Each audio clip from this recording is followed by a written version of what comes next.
শুল্ক হার পুনর্বিবেচনায় ৪৮ ঘন্টার মধ্যে যুক্তরাষ্ট্রে দুটি চিঠি পাঠাবে সরকার। ট্রাম্পের বিরুদ্ধে বিক্ষোভে উত্তাল মার্কিন যুক্তরাষ্ট্র। ঢাকায় আজ শুরু হচ্ছে 4 দিনের বিনিয়োগ সম্মেলন। বুধবার আনুষ্ঠানিক উদ্বোধন করবেন প্রধান উপদেষ্টা। আসছেন না ইলন মাস্ক। সরকার বিরোধী আন্দোলনের সময় আইনজীবীদের মারধর এবং হত্যা চেষ্টার মামলায় আওয়ামীপন্থী 70 আইনজীবী কারাগারে। দেখছিলেন কাউন্সিলম্যান সংবাদ শিরোনাম। যুক্তরাষ্ট্রের বাজারে বাংলাদেশি পণ্যের উচ্চ শুল্কের সংকট সমাধানে আগামী ৪৮ ঘন্টার মধ্যে মার্কিন প্রেসিডেন্টের কাছে চিঠি দেবেন প্রধান উপদেষ্টা ড. মোহাম্মদ ইউনূস। বাণিজ্য উপদেষ্টা পক্ষ থেকে আরও একটি চিঠি যাবে ইউনাইটেড স্টেটস অব ট্রেড রিপ্রেজেন্টেটিভের কাছে। চিঠিতে ৩৭% শুল্কের বিষয়টি পর্যালোচনার আবেদন করা হবে। সচিবালয়ে অর্থ মন্ত্রণালয়ে উচ্চ পর্যায়ের বৈঠকে এসব সিদ্ধান্ত হয়েছে। রিপোর্ট করছেন মুহিবুল্লাহ মুহিব। বাংলাদেশি পণ্যের উপর নতুন করে ৩৭% পাল্টা শুল্ক আরোপ করেছে যুক্তরাষ্ট্র, যা ৯ এপ্রিল থেকে কার্যকর হবে। এ নিয়ে রবিবার অর্থ মন্ত্রণালয়ে উচ্চ পর্যায়ের পর্যালোচনা বৈঠক হয়। এই শুল্ক ৩ মাস কার্যকর না করার জন্য মার্কিন প্রশাসনকে আগামী ৪৮ ঘন্টার মধ্যে দুটি চিঠি দেওয়ার সিদ্ধান্তের কথা জানান প্রেস সচিব শফিকুল আলম।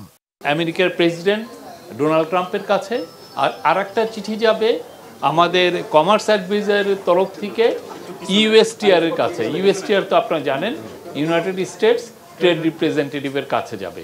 এই দুটো হচ্ছে ৪৮ ঘন্টার মধ্যে এটা চলে যাবে। আমাদের স্বার্থ বজায় রেখে যুক্তরাষ্ট্র থেকে আমাদের আমদানি বেশ বাড়ানো সম্ভব। আমরা তার উপায়গুলি করছি। আমরা সর্বাত্মক চেষ্টা করব, সর্বোচ্চ চেষ্টা করব যাতে করে এই বিষয়টি যথাসত্ত্ব আমরা নিষ্পত্তি করতে পারি। বৈঠকে বাণিজ্য উপদেষ্টা, পরিকল্পনা উপদেষ্টা, বিদ্যুৎ ও জ্বালানি উপদেষ্টা, বাংলাদেশ ব্যাংকের গভর্নর, বাণিজ্য মন্ত্রণালয়ের সচিব, জাতীয় রাজস্ব বোর্ডের চেয়ারম্যান, অর্থ সচিব এবং অর্থনীতিবিদ ও ব্যবসায়ী নেতারা তাদের বক্তব্য তুলে ধরেন। প্রথমত আমরা উইল রিচ আউট যে আমাদের ইউএসের সাথে এবং বাংলাদেশের সাথে ব্যবসা বাণিজ্য আমরা প্রসার ঘটাবো, এবং এই জন্য যদি আমাদের আমেরিকা থেকে আমাদের দরকারি কোনো কিছু ইম্পোর্ট করতে হয়, অনেক কিছু এলএনজি এবং জিনিস আমরা ইম্পোর্ট করব, সো দ্যাট তাদের সাথে আমাদের বাণিজ্যিক সম্পর্ক আরেকটু দৃঢ় হয়। যুক্তরাষ্ট্র যেই পদক্ষেপগুলো নিয়েছে তাদের আমদানি করের ব্যাপারে, তাতে করে অন্যান্য বড় বড় অর্থনৈতিক শক্তি চীন, ইউরোপ, তারাও এর বিপক্ষে আরও কিছু পদক্ষেপ নেবে। কোথায় গিয়ে এটা দাঁড়াবে আমরা পুরো জানি না। এটা পুরো বিশ্ব অর্থনীতি যে কোথায় কি কতদূর কিভাবে বড় ধরনের নাড়াচাড়া খাবে এ সম্বন্ধে কোনো সন্দেহ নাই। যুক্তরাষ্ট্রের সাথে বাণিজ্য বৃদ্ধির জন্য সহায়ক এবং এটাকে অ্যাপ্রোপ্রিয়েটলি যুক্তরাষ্ট্রকে আমরা কিভাবে উপস্থাপন করব, সেই স্ট্র্যাটেজিগুলো বোঝার জন্য আজকে আমাদের আলোচনা। দেশের স্বার্থ আগে, সেখানে অবশ্যই বাংলাদেশের স্বার্থ মাথায় রেখে অপরচুনিটিগুলো বের করা। এর আগে যুক্তরাষ্ট্রে বাংলাদেশি পণ্য রপ্তানির উপর গড়ে 15% শুল্ক ছিল। নতুন করে তা বাড়িয়ে 37% শুল্ক আরোপের ঘোষণা দিয়েছে ট্রাম্প প্রশাসন। এই শুল্কের কারণে বাংলাদেশের রপ্তানি পণ্যের বড় বাজারটিতে পণ্য রপ্তানি, বিশেষ করে তৈরি পোশাক রপ্তানিতে বড় ধাক্কার আশঙ্কা করছেন রপ্তানিকারকরা। শুধু বাংলাদেশি নয়, বিশ্বের বিভিন্ন দেশের উপর পাল্টা শুল্ক বসিয়েছেন Donald Trump. Muhibullah Muhib, Bangla Vision, Dhaka.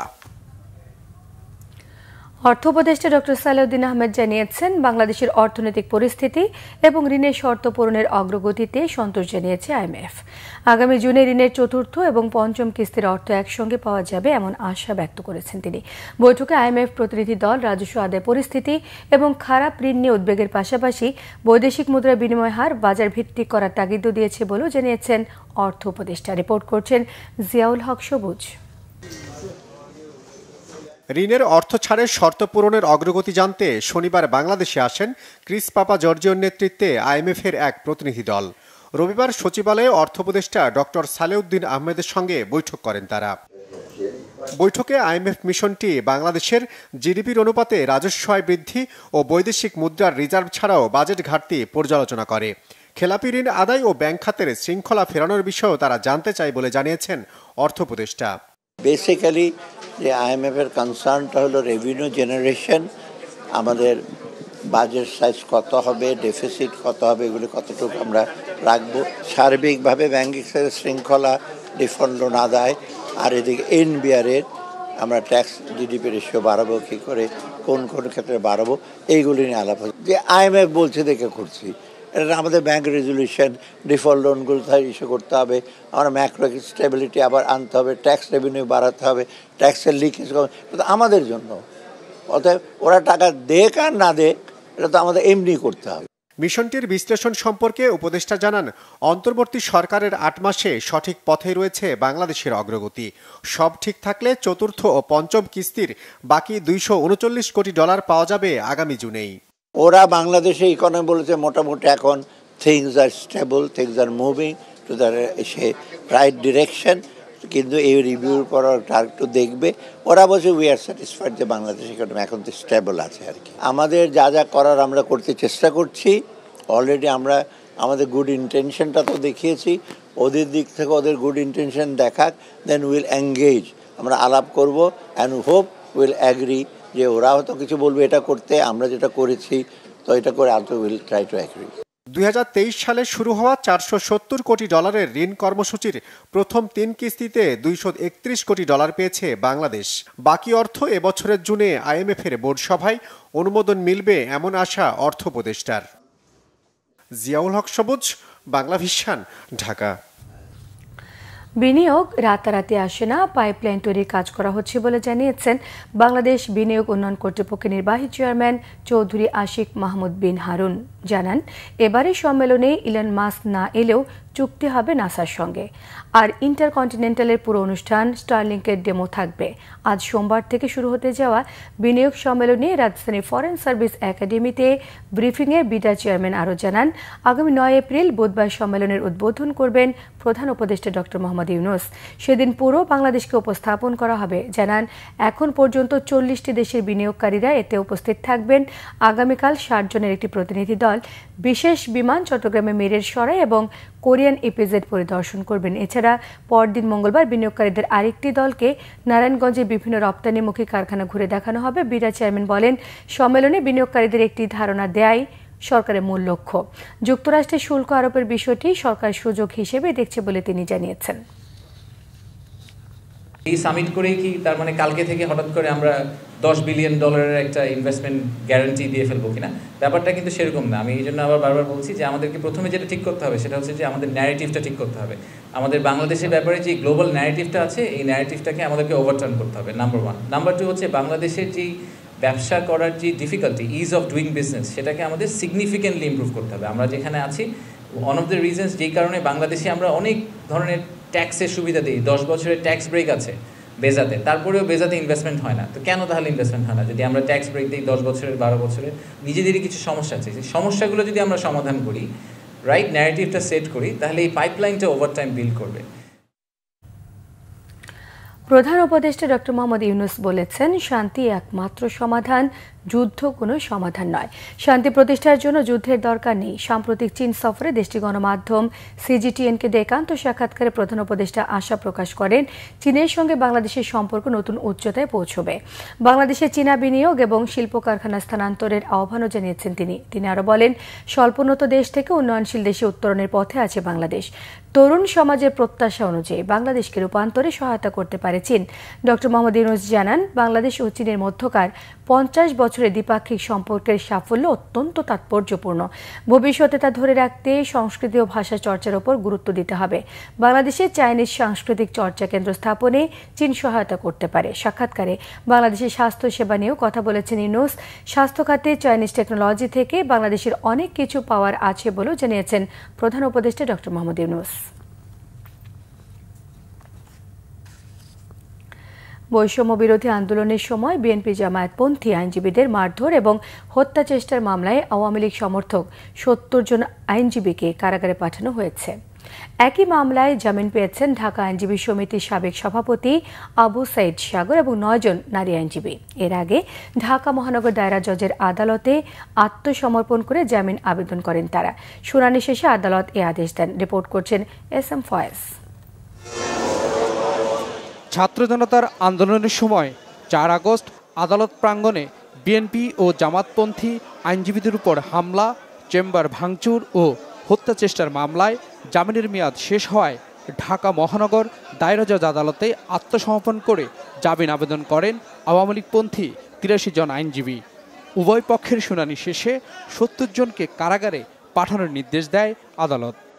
আসামিদের তাদের যে অপরাধ গুরুতর সেই বিষয়ে বিবেচনা করে আর মহিলা যারা ছিলেন আইনজীবী তার 10 জন তাদেরকে মানবিক দৃষ্টিতে দেখে আর একজন বৃদ্ধ আইনজীবী আবু সাইদ সাগর 75 বছর বয়স ওনার এই 11 জনকে জামিন মঞ্জুর করেন আর বাকি 72 জনকে জামিন না মঞ্জুর করে তাদেরকে জেল হাজতে যাওয়ার জন্য তারা নির্দেশ দেন। পাবলিক প্রসিকিউটর ওমর ফারুকি বলেন, আওয়ামী লীগপন্থী এইসব আইনজীবীরা আন্দোলনের সময় বিএনপিপন্থী আইনজীবীদের উপর হামলা করেছিল। সব ধরনের তথ্য আদালতে তুলে ধরা হয়েছে। ফ্যাসিস্ট হাসিনার সহযোগী আওয়ামী আইনজীবী পরিষদের তখনকার ঢাকা আইনজীবী সমিতির ভোট চোর যারা চুরি করে প্রেসিডেন্ট সেক্রেটারি দখল করে রেখেছিল পদ, তাদের নেতৃত্বে তারা হ্যামলেট পরে হাতে দেশীয় অস্ত্র, রড, রাদা, হকি স্টিক এবং বিভিন্ন কাঠ, হাতে পিস্তল এবং বোমা নিয়ে অতর্কিতভাবে আমাদের এই ছাত্র আন্দোলনের পক্ষে যে আমরা মিছিল করেছিলাম সেই মিছিলে আঘাত করে আক্রমণ করে। সেই আক্রমণে আমাদের অনেক আইনজীবী আহত হয়, তারা গুলি করে এবং বোমা মেরে অনেকে আহত করে, মারধর করে। আসামি পক্ষের আইনজীবীর দাবি, আইনজীবীদের জামিন না দেওয়াটা আইনের শাসনের পরিপন্থী। বেল দেওয়া হয়নি, যেটা আইনের শাসনের পরিপন্থী। আমরা এই জাজমেন্টকে সমর্থন করি। আমরা এই এগ্রি পার্টি হয়ে আমরা উচ্চ আদালতে মহামান্য হাইকোর্টে আমরা এই মামলা নিয়ে যাব এবং আমরা সেখানে ন্যায় বিচার পাবো বলে আশা করি। তবে বিষয়বস্তু হচ্ছে গিয়ে আমাদের আইন অঙ্গনে আপনারা জানেন যে আইনের শাসন প্রতিষ্ঠা করার জন্য আইনজীবী বিচারক সবারই সমান পারিশ্রমিক থাকে, সবাই ভূমিকা থাকে। তো আমরা আশা করব যে আমরা উচ্চ আদালতে, হাইকোর্টে যে, সুপ্রিম কোর্টে যে আমরা ন্যায় বিচার পাবো। বৈষম্য বিরোধী আন্দোলনের সময় ঢাকা আইনজীবী সমিতির সদস্যদের উপর হামলা, চেম্বার ভাঙচুর ও হত্যা চেষ্টার অভিযোগে আওয়ামীপন্থী 144 জন আইনজীবীর বিরুদ্ধে 6 ফেব্রুয়ারি মামলা করেন আইনজীবী সমিতির কার্যনির্বাহী সদস্য মোহাম্মদ আলী বাবু। এই ঘটনায় হাইকোর্ট থেকে 8 সপ্তাহের জামিন নিয়েছিলেন 115 জন। এস.এম. ফয়েজ, বাংলা ভিশন, ঢাকা। দুর্নীতির অভিযোগ মিথ্যে প্রমাণে ব্যর্থ হওয়ায় টিউলিপ সিদ্দিকীকে ব্রিটিশ মন্ত্রিত্ব হারাতে হয়েছে, জানিয়েছেন দুর্নীতি দমন কমিশনের চেয়ারম্যান আব্দুল মোমেন। বলেছেন, শেখ হাসিনা সহ পরিবারের 8 সদস্যকে দেশে ফেরাতে ইন্টারপোল সহ আন্তর্জাতিক সকল সংস্থার সহযোগিতা নেওয়ার কথা। এদিকে 700 কোটি টাকার অস্বাভাবিক লেনদেনের কারণে সাবেক পররাষ্ট্রমন্ত্রী হাসান মাহমুদ দম্পতির বিরুদ্ধে মামলা করেছে দুদক। ক্রিকেটার সাকিব আল হাসানের বিরুদ্ধে অনুসন্ধানে নেমেছে সংস্থাটি। রিপোর্ট করছেন ফারুক বাবু। ক্ষমতার অপব্যবহার করে হাজার হাজার কোটি টাকা বিদেশে পাচার এবং দেশে গড়ে তোলা শেখ পরিবারের সম্পদের হিসেব সামনে আসতে শুরু করেছে গত 2 মাস ধরে। গণ অভ্যুত্থানে শেখ পরিবারের সদস্যরা পালিয়ে গেলেও তাদের ফেরত আনতে মরিয়া দুদক। ঈদ পরবর্তী গণমাধ্যম কর্মীদের সাথে শুভেচ্ছা বিনিময় করেছেন দুদক চেয়ারম্যান সহ কমিশনের সদস্যরা। এ সময় সাংবাদিকদের প্রশ্নের জবাবে সংস্থাটির চেয়ারম্যান বলেন, শেখ পরিবার সহ বিভিন্ন রাজনৈতিক ব্যক্তি, ব্যবসায়ী ও আমলাদের বিদেশে পাচার করা অর্থ ফেরাতে কাজ চলমান। সবাই আমরা মোটামুটি জানি, মানে বড় বড় আসামিদের কে কে দেশে আছে, কে কে দেশে নাই, এটা আমাদের অজ্ঞাত না। সেক্ষেত্রে যারা দেশে নাই তাদেরকে একটা আন্তর্জাতিক প্রক্রিয়া অবলম্বন করে ফিরিয়ে আনা, যেটা একটা কঠিন প্রক্রিয়া, এটা আমাদের স্বীকার করতে হবে।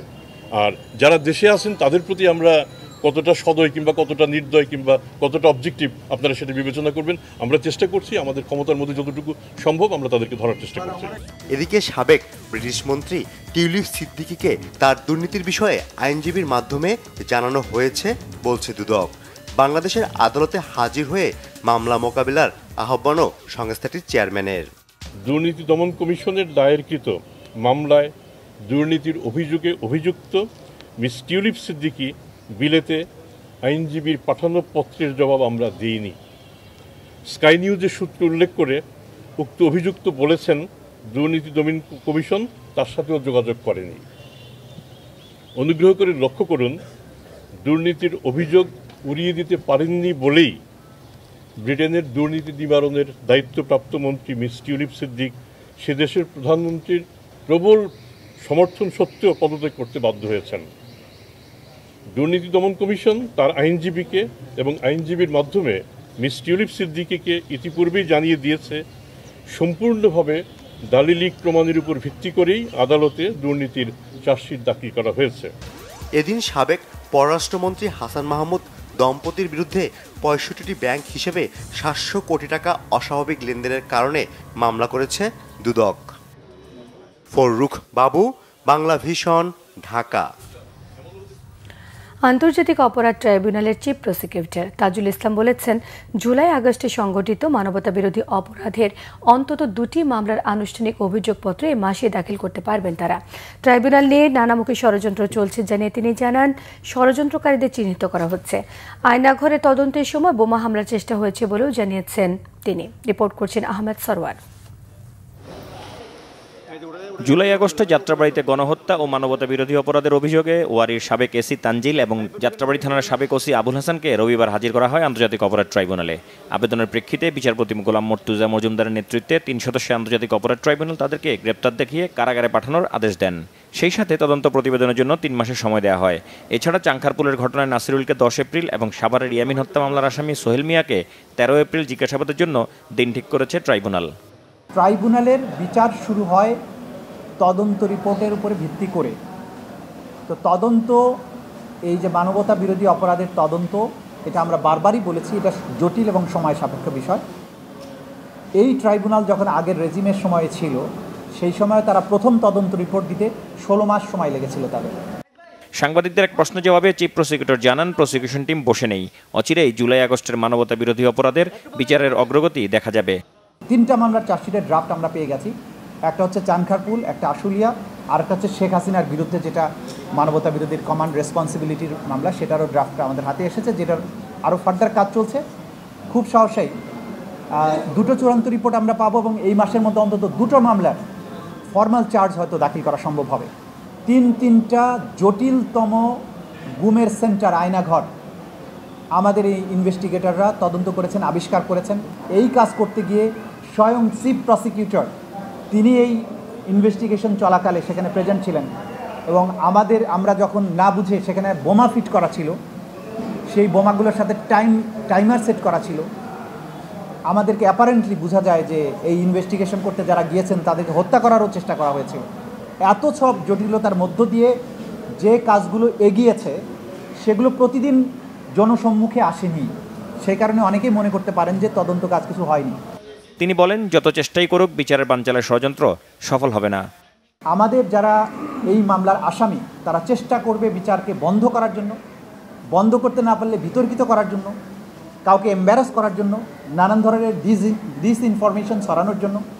এই সম্পর্কে আমরা সচেতন আছি এবং তারা যে ষড়যন্ত্রগুলো করছে, ট্রাইব্যুনালের তদন্ত সংস্থা প্রসিকিউশন এই ব্যাপারে সম্যক অবহিত এবং তাদের অনেককে চিহ্নিত করা হয়েছে। যারা এগুলো করার চেষ্টা করবেন তারা ব্যর্থ হবেন, তাদেরকে আমরা মেসেজ দিতে চাই। কোনো রকমের স্ক্যান্ডাল ছড়িয়ে বিচার প্রক্রিয়া বাধাগ্রস্ত করা যাবে না। খুব সহসাই অন্তত ২য় ট্রাইব্যুনালের যাত্রা শুরু হবে বলে আমরা আশাবাদ করছি। এদিকে জুলাই আগস্টের গণ অভ্যুত্থানের ঘটনায় ফার্মগেট এলাকায় নাফিস হত্যা মামলা তদন্ত প্রতিবেদন ৬ জুলাই দাখিলের নির্দেশ দিয়েছে ট্রাইব্যুনাল। আহমেদ সরওয়ার, বাংলা ভিশন, ঢাকা। আঞ্চলিক সাম্প্রদায়িক সম্প্রীতির জন্য ভারতের মুসলিম ওয়াকফ সংশোধিত আইন পুনর্বিবেচনার আহ্বান জানিয়েছে বিএনপি। রবিবার বিকেলে বিএনপি চেয়ারপারসনের গুলশান কার্যালয়ে সংবাদ সম্মেলনে দলের স্থায়ী কমিটির সদস্য সালাউদ্দিন আহমেদ জানান, নতুন আইনে ওয়াকফ সম্পত্তি ব্যবস্থাপনা এবং প্রশাসনিক দায়িত্ব পালনে অমুসলিম সদস্যদের এখতিয়ার দেওয়া হয়েছে। এটি মুসলিম নাগরিকদের ধর্মীয় অধিকারে সরাসরি হস্তক্ষেপের শামিল। বলেন, বৃহৎ গণতান্ত্রিক রাষ্ট্রে সকল ধর্মাবলম্বী নাগরিকের ধর্মীয় অধিকার রক্ষার দায়িত্ব ভারত সরকারের। তাই ভারত সরকার আইনটি নিয়ে পুনর্বিবেচনা করবে বলে আশা ব্যক্ত করেছে বিএনপি। সালাউদ্দিন আহমেদ জানান, আঞ্চলিক সাম্প্রদায়িক সম্প্রীতি বজায় রাখতে এই পদক্ষেপ একটি ঐতিহাসিক ভূমিকা পালন করবে বলে মনে করছে বিএনপি।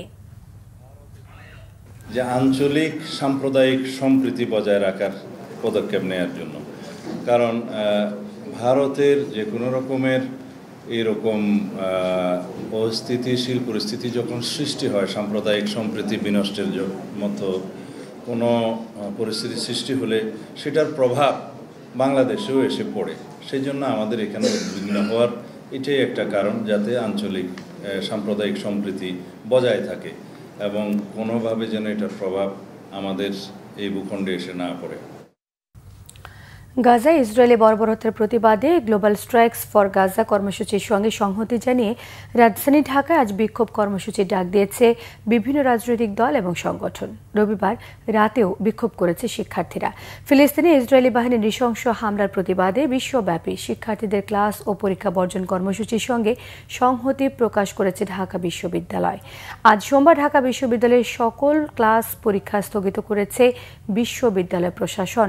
বিকেলে রাজু ভাস্কর্যের পাদদেশে স্বাধীন ফিলিস্তিনের দাবিতে মার্চ ফর প্যালেস্টাইন শীর্ষক কর্মসূচি পালন করবে বিশ্ববিদ্যালয়ের শিক্ষার্থীরা।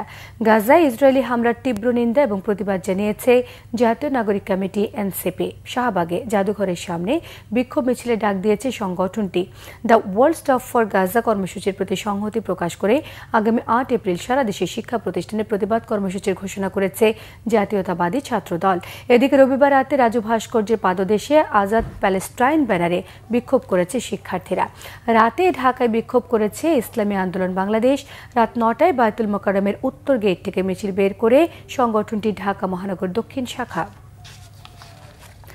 যুক্তরাষ্ট্রের প্রেসিডেন্ট ডোনাল্ড ট্রাম্পের ঘোষিত শুল্ক নীতিতে বৈশ্বিক শেয়ার বাজারে দরপতনের মধ্যে দেশের বাজারে উৎকণ্ঠায় পুঁজিবাজার সংশ্লিষ্টরা বৈঠক করেছেন Bangladesh security and exchange commission BSEC চেয়ারম্যানের সঙ্গে। বিএসইসি চেয়ারম্যান খন্দকার রাশেদ মাকসুদের সঙ্গে বৈঠকে Dhaka stock exchange, Chittagong stock exchange, DSC brokers অ্যাসোসিয়েশনের নেতারা এতে অংশ নেন।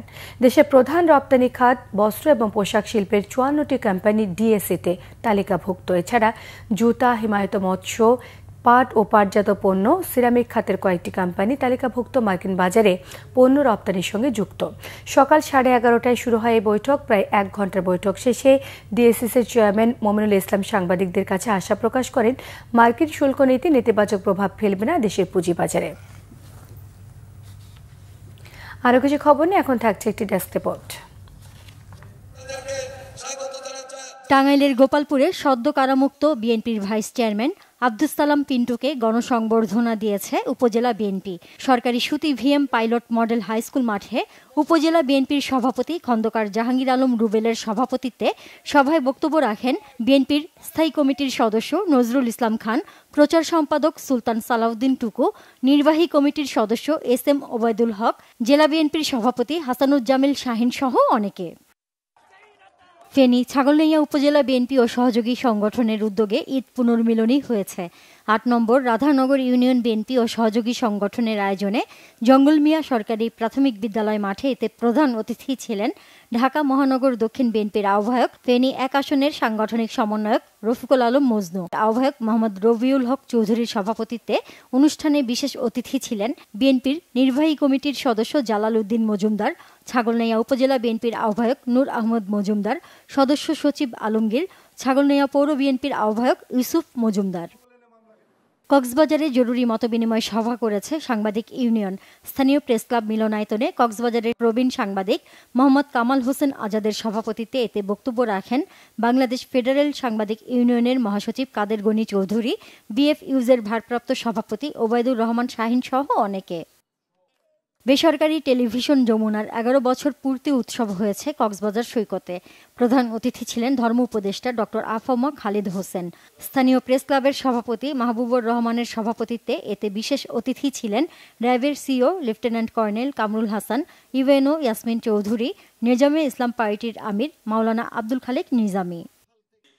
খাগড়াছড়ি টাউন হলে ত্রিপুরা সম্প্রদায়ের হেডম্যান কারবারি ও গণ্যমান্য ব্যক্তিদের নিয়ে সমাবেশ হয়েছে। বাংলাদেশ ত্রিপুরা ঐক্য পরিষদের কেন্দ্রীয় সভাপতি খনিরঞ্জন ত্রিপুরার সভাপতিত্বে এতে বক্তব্য রাখেন জেলা বিএনপির সভাপতি ওয়াদুদ ভুইয়া, খাগড়াছড়ি কারবারি অ্যাসোসিয়েশনের সভাপতি রনিক ত্রিপুরা সহ অনেকে। জাতীয় ও আন্তর্জাতিক ক্রীড়া দিবস উপলক্ষে র্যালি ও আলোচনা সভা হয়েছে নরসিংদীতে। জেলা প্রশাসন ও জেলা ক্রীড়া সংস্থার আয়োজনে জেলা প্রশাসকের কার্যালয়ের সামনে থেকে র্যালি বের হয়। পরে জেলা প্রশাসক কার্যালয়ে হয় আলোচনা সভা। অতিরিক্ত জেলা প্রশাসক আবু তাহের মোহাম্মদ শামসুজ্জামানের সভাপতিত্বে আলোচনা সভায় প্রধান অতিথি ছিলেন জেলা প্রশাসক Mohammad Rashed Hossain Chowdhury. Bangla vision news desk. সংবাদ শেষ করব ক্রাউন সিমেন্ট শিরোনামগুলো আরও একবার জানিয়ে দিয়ে। শুল্ক হার পুনর্বিবেচনায় 48 ঘন্টার মধ্যে যুক্তরাষ্ট্রে 2টি চিঠি পাঠাবে সরকার। ট্রাম্পের বিরুদ্ধে বিক্ষোভে উত্তাল যুক্তরাষ্ট্র। ঢাকায় আজ শুরু হতে যাচ্ছে 4 দিনের বিনিয়োগ সম্মেলন। বুধবার আনুষ্ঠানিক উদ্বোধন করবেন প্রধান উপদেষ্টা। আসছেন না ইলন মাস্ক। সরকার বিরোধী আন্দোলনের সময় আইনজীবীদের মারধর এবং হত্যা চেষ্টার মামলায় আওয়ামীপন্থী 70 আইনজীবী কারাগারে। এই ছিল এখনকার মতো। পরের সংবাদ সকাল 7:30টায় দেখার আমন্ত্রণ রইল। এছাড়া বাংলাভিশন সংবাদ ও সংবাদ সংশ্লিষ্ট অনুষ্ঠান দেখতে ভিজিট করুন www.bbnews24.com, facebook.com/বাংলাভিশন নিউজে সাবস্ক্রাইব করুন, youtube.com/বাংলাভিশন নিউজের সঙ্গে থাকা সবাইকে ধন্যবাদ।